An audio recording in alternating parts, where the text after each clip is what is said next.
বেগুন ভালো আছে। নতুন একটা ভিডিও নিয়ে আসলাম। আজকে মেশিনে আমি 3টা বেগুন নিচ্ছি, এই যে ধুয়ে ঠিয়ে নিয়ে আসছি, আর একটা আলু নিচ্ছি। এইটা দিয়া পাবদা মাছ আমি কিভাবে রান্না করি মাখাই বসাবো। মেশিনে ভাজা যায় না ভালো। এই যে পাবদা মাছ হলুদ মরিচ মাখাই রাখছি, ভাবছিলাম যে গ্যাস আসবে, গ্যাস আসে নাই। এখন আমি এইভাবে রান্না করবো। আমি এই যে বেগুনটা আলুটা কাটতে নিই, সব কিছু যেহেতু তাড়াতাড়ির জন্য ভিডিও বড় হইবে দেখিয়া, এই জন্য আমি ই করে নিয়ে আসছি।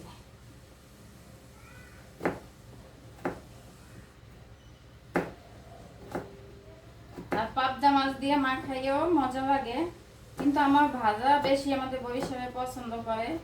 এখন যেহেতু গ্যাস নাই, আর এইভাবে পাবদা মাছটা যেভাবে রান্না করবো না কেন ওইভাবেই মজা। আর আমরা একটু মাখানো জিনিসটা কম পছন্দ করি, ছোটো মাছই মাখাই খাই, বাইলা মাছ বা মলা মাছ। আর বেশিরভাগ মাছ আমাদের বরিশালে ভাজ্যেই খায়। আর ভাবছিলাম বেগুনটা ছিঁড়ে নেব, ছিঁড়ব না। আর বেগুন আমার অনেক পছন্দ, এই জন্য আমি এক এক করে সব কেটে নিতেছি বেগুন। যাক, আমি এখানে বেগুনটা দিয়ে নিছি, বেগুনটা দিয়ে দিতেছি। আমি এইভাবে রান্না করি। হ্যালো এভরিওয়ান, এখানে আমি হলুদের গুঁড়ো 1 চামচ, মরিচের গুঁড়ো 1 চামচ, ধনিয়ার গুঁড়ো 1 চামচ, লবণ স্বাদ মতন এটা দিয়ে দিলাম। এখানে আমি পেঁয়াজ বাটা দিতে আসি, জিরা বাটা দিতে আসি।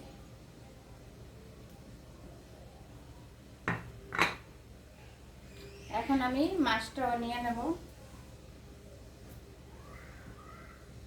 আর এই মাছটা দিয়ে অন্য তরকারি রান্না করবো।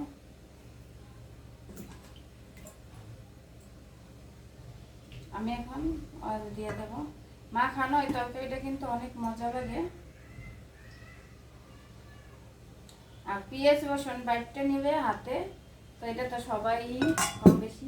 আমি এইভাবে রান্না করি, আজকে আপনাদের দেখাইতেছি মাখাইয়ে কীভাবে। আর আমার একটু হয়ে আসলে আমি ধনিয়া পাতা কেটে দেবো। যেহেতু পাবদা মাছটি অনেক বড়, এই দেখেন অনেক বড় বড় পাবদা।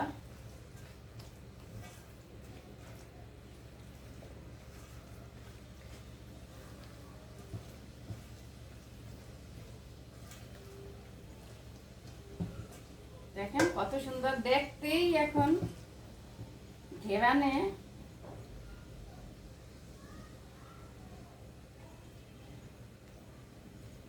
এখন আমি পরিমাণ মতন পানি দিয়ে দেব।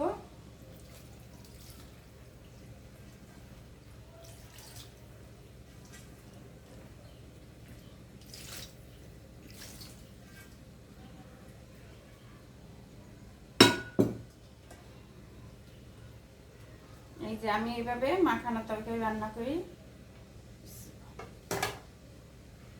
এখন আমি চুলা করে দেবো।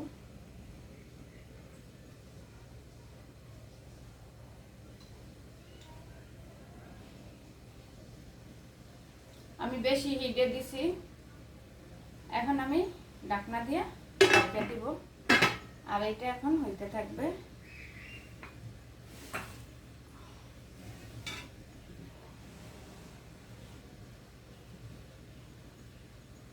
এখন বলো কাক শতান দেখেন তরকারি এখন টক বগাইয়ে বলকাইছে।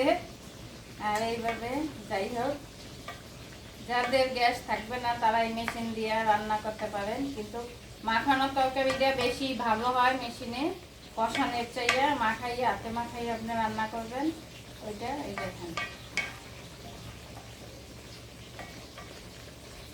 এই সমস্ত সব তরকারি যদি মাখাই, ছোট মাছ টাছ দিয়ে গরুর মাংস মুরগির মাংস মাখাই বসাইতে পারেন, না কষে তাই ঠিক আছে।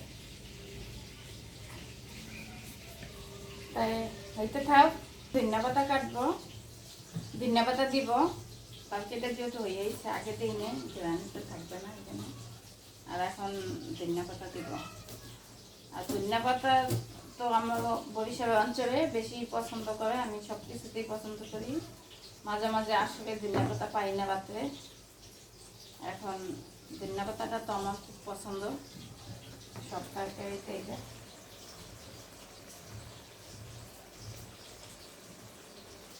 এখন সিজন না, তারপর অনেক ঘেরান আছে। কারা কারা ধনিয়া পাতা পছন্দ করেন কমেন্টে জানাবেন। আর মাখানো তরকারি কে কে পছন্দ করেন।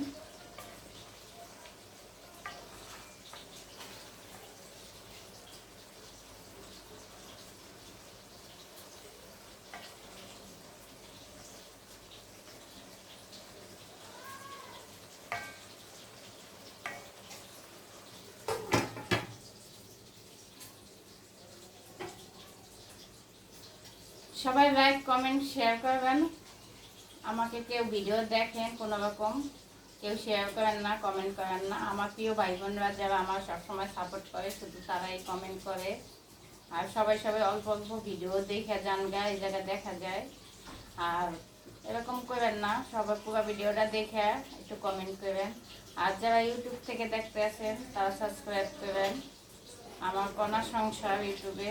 যদি আমাদের আপনাদের কাছে একটু ভালো লাগিয়ে থাকে আপনার বোনের রান্নাবান্না, তাহলে লাইক কমেন্ট শেয়ার করবেন।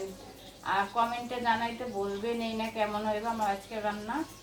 মাখানো বেগুন দিয়ে আলু দিয়ে মাখানো, এটা কি স্বাদ হয়েছে আপনাদের আমি বলবো। আর একটু হবে, আর একটু পরে দেখাবো। যাই হোক, আপনাদের সব সময় আমি আমার প্রিয় ভাই বোনদের ধন্যবাদ দিই যে আমাকে অনেক সাপোর্ট দেয়। আর যারা যে ভাইয়া আমাকে স্টার দেয় তাদের তো অনেক অনেক ধন্যবাদ, সবসময় আমাকে স্টার দেয়, আর কেউ দেয় না। আর যাই হোক, আমার ওই দুইটা ভাইয়াই আমাকে স্টার দেয়, যাই ওই ভাইয়াদের অনেক অনেক ধন্যবাদ। আর সবাই আমার ভিডিওটা দেখবেন পুরা। আমার তরকারিটা দেখেন কত হয়ে গেছে অনেক সুন্দর করে। এখন আমি একটু ভাত নিছি আর তরকারিটা নিচ্ছি, একটু খাইয়া দেখাবো। এই দেখেন এখনো বন্ধ করে দিছি, তাও একদম নিচে একটু লাগিয়ে রেখে গেছে। এই যে খাইয়ে বলবো কেমন হয়েছে। এরকম গরম ভাত তরকারি শীতের দিনেই মজা। সবাইকে আমার বাসায় দাওয়াত, একদিন আমার হাতে রান্না খেয়ে দেবেন।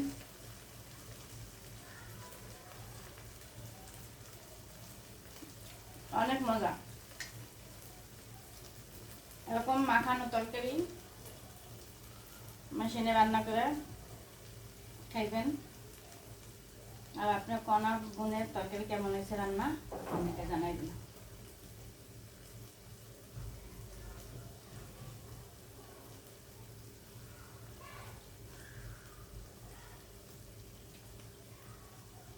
অনেক গরম।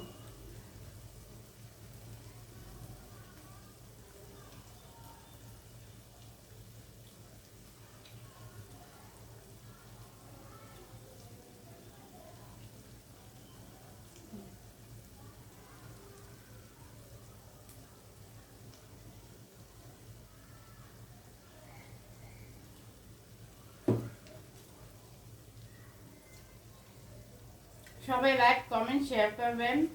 আর ভালো থাকেন। সবার জন্য আমার হৃদয় হৃদয় থেকে দোয়া ভালোবাসা অন্তর অন্তর থেকে। যে যেখান থেকে আমার ভিডিওটা দেখেন সবার জন্য আমার